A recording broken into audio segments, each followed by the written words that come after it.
యాజమాన్య పద్ధతులు పాటిస్తే వరి మంచి దిగుబడి వస్తుందని వ్యవసాయ అధికారి వెంకటకృష్ణయ్య అన్నారు. నెల్లూరు జిల్లా సర్వేపల్లి నియోజకవర్గం మనుబోలులోని రైతు సేవా కేంద్రంలో బుధవారం రైతన్న మీకోసం అన్న కార్యక్రమాన్ని నిర్వహించారు. మండలంలో 740 హెక్టార్లో వరి సాగు చేశారు. 5,800 కేజీల దిగుబడి వచ్చిందన్నారు. నీటిని పొదుపుగా వాడుకోవడం, యూరియాని తగినంత వేయడం, రసాయన ఎరువులు వాడకం తగ్గిస్తే దిగుబడి వస్తుందన్నారు. ప్రభుత్వం రైతుల సంక్షేమం కోసం కృషి చేస్తోందన్నారు.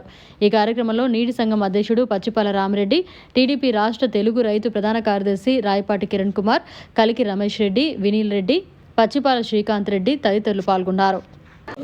ముఖ్యంగా మనం గత వారం రోజులు రైతన్న మీకోసం కార్యక్రమాన్ని మండలంలోని అన్ని గ్రామాల్లో అన్ని రైతు సేవా కేంద్రాల్లో చేయడం జరిగింది. చివరి రోజైన ఈ 3వ తారీఖు డిసెంబర్ 3వ తారీఖు యాక్షన్ ప్లాన్ను మనం ప్రతి రైతు సేవా కేంద్రం తరఫున చేయడం జరిగింది.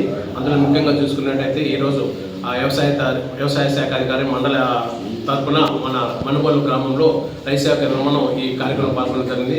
ఇందులో ముఖ్యంగా మనుబోలు గ్రామంలో మనం చూసుకున్నట్టయితే మనకి ఈ ఏడు వచ్చేసి దాదాపు 747 హెక్టార్లు వరి ఉండటం జరిగింది.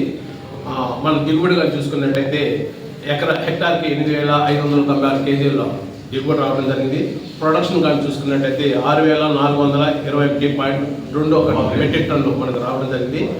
మనకి ఇప్పుడు వచ్చేసి ఎంఎస్పీ లెక్కలను చూసుకున్నట్టే క్వింటా వచ్చేసి 2,389 రూపాయలు ఉన్నది.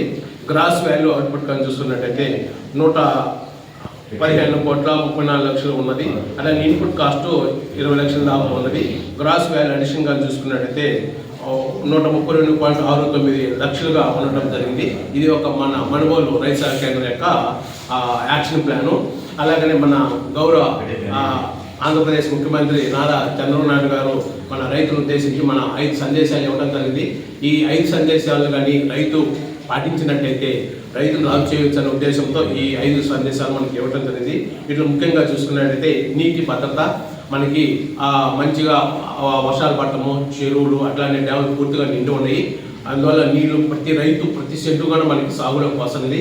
అలా చూసుకున్నట్లయితే డిమాండ్ ఆధారిత పంటలు, మార్కెట్లో ఏ పంటలకైతే డిమాండ్ ఉందో ఆ పంటలు సాగు చేయడం వల్ల రైతుకి మంచి దిగుబడి వచ్చి మంచి ఆదాయం వస్తుంది.